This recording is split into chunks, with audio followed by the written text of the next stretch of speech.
posted, July 29, 2018, 5 hours, 35 minutes, and 14 seconds PM MDTPARIS, the spits and the jeers. The eggs thrown at team cars. The attempts to unbalance riders while riding up the most grueling climbs. Geraint Thomas never flinched at whatever fans, or his rivals, threw at him or Team Sky. The Welsh rider was the steadiest rider from the start, the strongest in the Alps and the Pyrenees. On Sunday he concluded his transformation from a support rider into a champion of cycling's biggest race by claiming his first Tour de France title. With the boys, that's the main thing for the whole 3 weeks. We stuck together through some tough times, stayed strong, Thomas said. Everything just clicked this race. Geraint Thomas left reacts as his crosses the finish line of the final stage of the 105th Tour de France in Paris, Champs-Élysées, France, on Sunday. Marco Bertorello, Getty Images. Thomas successfully defended his lead of 1 minute, 51 seconds over second-place Tom Dumoulin in the mostly ceremonial final stage. Four-time champion Chris Froome, Thomas's teammate, finished third, 2:24 behind. Froome rode next to Thomas as they crossed the line and applauded. Thomas was a support rider during Froome's 4 victories, but he emerged as Sky's strongest rider in this race when Froome crashed early on and couldn't keep up in the mountains. Boulder native Taylor Phinney finished 136th overall, just a tick under 4 hours behind Thomas, after crossing the finish line 140th in the final stage on Sunday. Sky, and consequently Thomas, became a target for many fans due to an asthma drug case involving Froome, stemming from last year's Spanish Vuelta. Even though Froome was cleared of doping days before the start of the Tour, that didn't stop some fans from abusing the British team's riders throughout the 3-week race. When there is negativity like that, it brings us as a team closer together, Froome said. It feels like it's us against the rest of the world.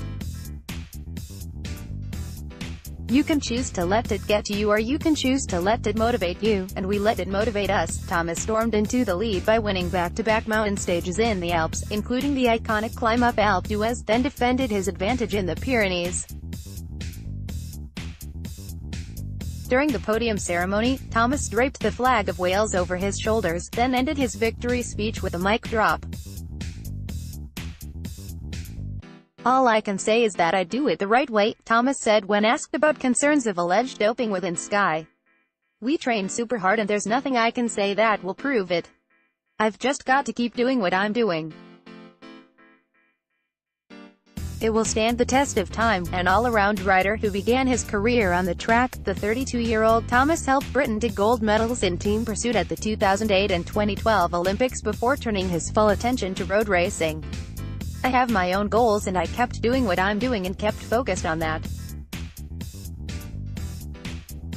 Obviously it's not nice to hear the jeers, but I do what I do and focus on myself, Thomas said.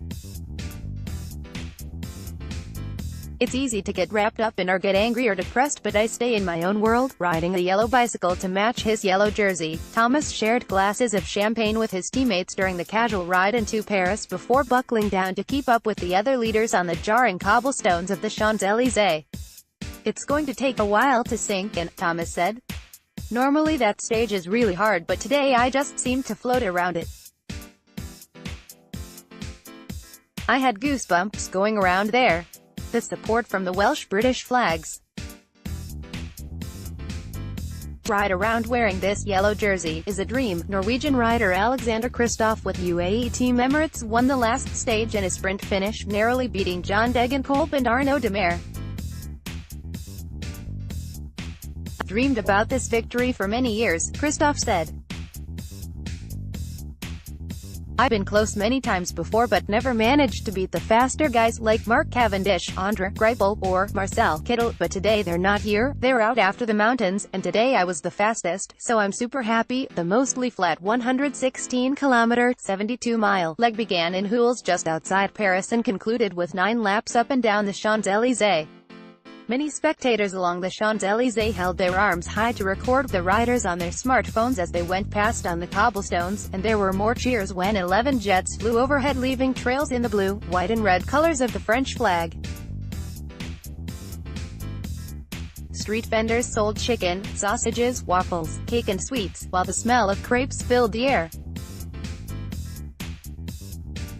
Glenn Roberts, from Newtown in mid-Wales, was in attendance with his wife and children. The family timed its summer vacation to coincide with the tour's finish.